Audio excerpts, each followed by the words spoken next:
Have you ever paused to wonder just how much of our world is made from plastic? It's a curious thought, isn't it? Plastic, this seemingly innocuous material, is everywhere. It's in the packaging that houses your morning cereal, in the clothes on your back, even in the device you're using right now to listen to this. It's almost as if we live in a world sculpted from plastic. From the moment we wake up to the moment we retire to bed, plastic is our constant companion. It's in the toothbrush that greets us every morning, in our cars, in our offices, even in the toys our children play with. It's truly fascinating and a bit overwhelming to realize the extent of plastic's presence in our lives. Given the ubiquity of this material, it's important to understand how it is made. How do we transform raw materials into this versatile substance that shapes our everyday reality? With plastic so deeply woven into our daily lives, it's crucial we learn more about its creation process. The journey of plastic starts with raw materials, primarily petroleum and natural gas. These two substances are the backbone of the plastic industry and are extracted from deep within the earth through drilling and mining operations. Imagine these substances as the dough from which plastic is baked. Now, let's delve a little deeper into this process. Picture a vast landscape dominated by derricks, drilling rigs that act as giant straws, sucking up the natural resources beneath the Earth's crust. It's a process that, while complex, is fundamental to our story. Once extracted, these raw materials aren't quite ready for their plastic destiny.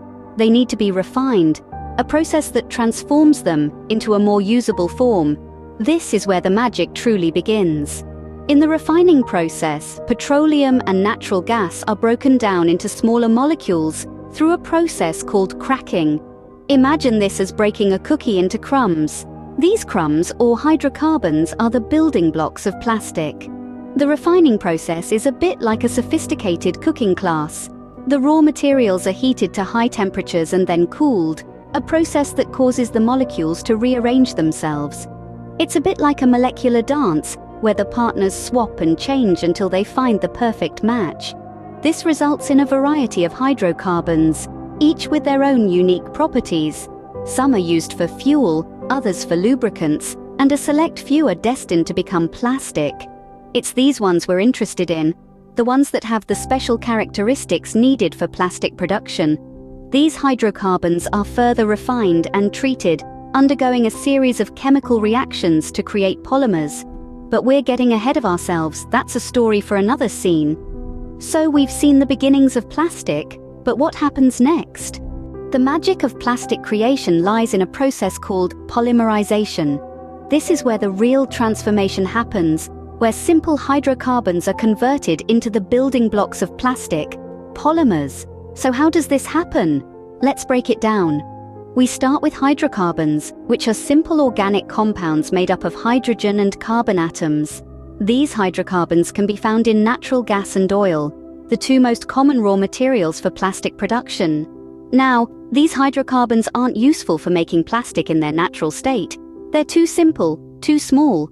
What we need are larger, more complex structures, and that's where polymerization comes in. Polymerization is essentially a fancy term for a process that links these small hydrocarbons together into long chains. Think of it as a bit like building with Lego blocks. You take the individual blocks, or in this case, hydrocarbons, and link them together to create something larger, more complex, and infinitely more useful. This process is facilitated by heat, pressure, and sometimes a catalyst, a substance that speeds up the reaction without being consumed in the process. The result is a polymer, a large molecule made up of repeating units of hydrocarbons. There are two main types of polymerization: addition and condensation. In addition polymerization, the hydrocarbons simply add to the growing chain, one after the other. In condensation polymerization, two molecules combine, and a small molecule, usually water, is spit out in the process. The type of polymerization used depends on the type of plastic being made. For example, polyethylene, one of the most common plastics, is made through addition polymerization, while nylon, another common plastic, is made through condensation polymerization.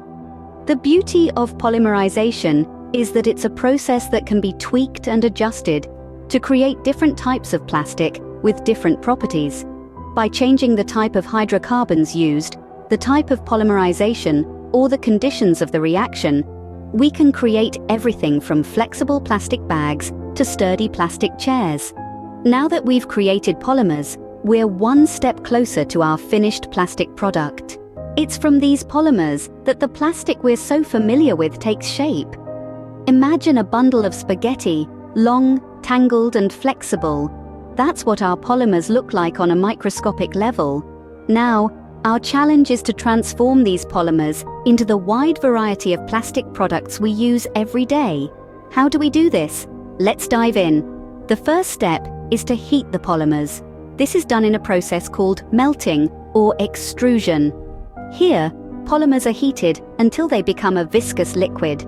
Think of it a bit like melting chocolate. This melted polymer is now ready to be shaped into anything we want. From your favorite soda bottle to the keyboard you're typing on, it all starts here with this shapeable, malleable substance. But hold on, we're not done yet. You see, not all plastics are created equal. Some need to be soft and flexible like a plastic bag, while others need to be hard and durable like a car bumper. This is where additives come in. Additives are substances that are added to the melted polymers to give the plastic specific properties. They can make the plastic more flexible, more rigid, more resistant to heat, or even give it a specific color. For instance, plasticizers are additives that increase the plastic's flexibility. Ever wondered how your flexible water bottle can bend without breaking? It's thanks to plasticizers. On the other hand, we have fillers, which are used to make the plastic tougher or give it a specific feel. Then we have colorants, which are used to give the plastic its color. From the clear plastic of your eyeglasses to the vibrant red of a toy car, it's all thanks to colorants. Once the additives are mixed in, the plastic is cooled down, solidifying into its final shape. This could be anything from a simple sheet of plastic to complex shapes like a car part or a toy. And voila, from raw materials to the plastic product, that's the journey our everyday plastic takes. So we've taken a journey from raw materials to finished plastic product. Let's quickly recap. Our journey began with the extraction of raw materials, primarily crude oil and natural gas. These fossil fuels are processed in a refinery to extract hydrocarbons, which are the building blocks of plastic. Then, we moved on to the transformative stage of polymerization.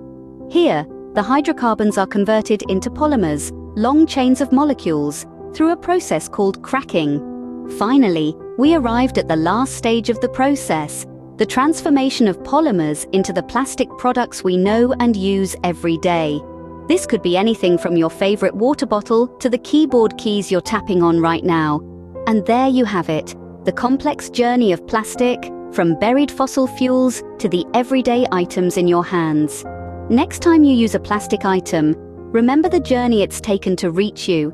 Until next time, remember to stay curious and keep exploring.